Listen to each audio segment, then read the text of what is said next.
नमस्ते शुभ संध्या। आज विषय वस्तु गोटे कहानी। ए कहानी मोर काल्पनिक, कहार चरित्र संहार करवा बा कहा पर्सनल लाइफ पाई नुहे, एटा मोर काल्पनिक। विकास और प्रज्ञा विवाहर 2 वर्ष झगड़ा लगी। गोटे दिन तो दी जन जाक रागी जाइछन्ते कथबार्ता ऑफिस जीवा बेले विकास सार्ट आयरन हैनी, एथिपाई झगड़ा। प्रज्ञार कहवा कथा जे मु भी बहुत काम करुच्ची, घर बहुत काम करुच्ची, तो मत टाइम भी होनी। तो गोटे छोट जिनस स्वामी स्त्री भितर पाटितुंड हो जाए। एमती कि विकास प्रज्ञा उपर हाथ उठे देछि, प्रज्ञा भी छाड़नी, विकास उपर हाथ उठे देछि। तो विकास तरबर ऑफिस पड़े। विकास ऑफिस जीवा परे परे प्रज्ञा तो माँ को फोन कर, माँ मत आज से मारिले, मो घर छाड़ी जाऊँ, तू मते गाड़ी पठा, मु जीवी। माँ भी किसी न बुझी संगे संगे झील को कहते हाँ तू चलिया, तते जदि से मारला तू चलिया। किंतु प्रज्ञार बापा जड़े शिक्षक, केवल तो शिक्षक सब शिक्षक शिक्षित से कथा नुहे, बहुत मूर्ख शिक्षक भी अच्छा जो मैंने स्त्री कथार बस उठुंती। किंतु प्रज्ञार बापा माँ ठू फोन नहीं झील सहित कथा होती, पचार कौन पाई झगड़ा है ना, एमती मु आयरन दे नी तो सी रागिकी मत कहले ना तू रागी थिलु ना नाई, सी खाली रागिले तू रागिकी किसी कहीचु ना कहनु ना, हाँ मु भी रागी थी आ मु भी तांको कहले, मु कहला परे से मते हाथ उठेदेले। तापरे पुणी बापा पचार तू हाथ उठेचु ना नाई, ना हाँ सी जो मते हाथ उठेदेले मु भी हाथ उठेदेली। तो बापा पचार तुम दी जन जाक रागिच, दी जन जाक पाटितुंड कर ना, हाँ। तो बापा पुणी पचार तू कौन चाहूँ ना, मु चाहूँ घर छाड़ी पलैबी, मुझे पाखे रही। एक शिक्षक धर्मपत्नी सियाड़ बार बार बारण कर हाँ आसु एटी सेठी आ रही पाखे रही, से मो झील को मारिला। किंतु ये जेहेतु जड़े शिक्षक पुनश्च एक बार पचार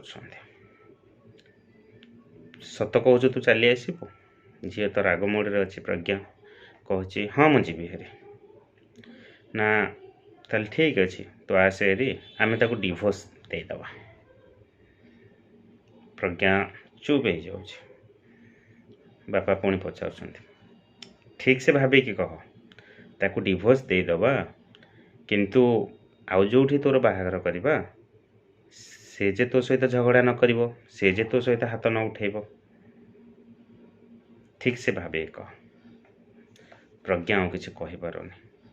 तापरे बापा बुझाऊँ, देख माँ तू आम घरे थिला बेले भी झगड़ा होता, आम घरे थिला बेले भी बेले बेले मु तो ऊपर हाथ उठाए, माँ भी बेले बेले हाथ उठाई दिए।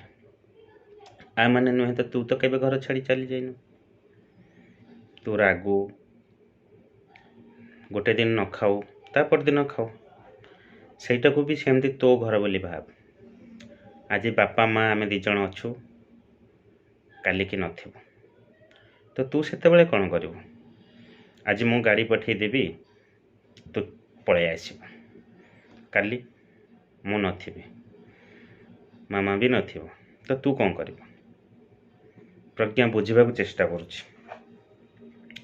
तापरे बापा कहउछन्ति संध्या बेल को विकास आसिबो, तू ता संगे नॉर्मली कथा हो, बुझा चेष्टा कर। प्रज्ञार पटू फोन काटी दौछि। माँ पचार कौन कहला, तो बापा प्रज्ञार बापा कहउछन्ति फोन काटिदेला, तो माँ रागी कहते हाँ तुम एमती कह ताको टिके सपोर्ट देलनी तो सी आउ कौन कर।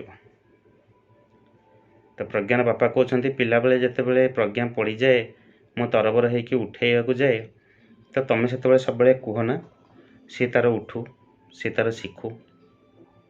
प्रज्ञान माँ कहते हाँ ठीक तो ना ताले एबे कौन पाई नुहे जदि आज झगड़ा से ता घर संसार ठीक करूना छोट जिनस तो झगड़ा किसी तो बड़ जिनस झगड़ा है सी ता घर संसार ठीक करू। संध्या होती विकास ऑफिस रु आसी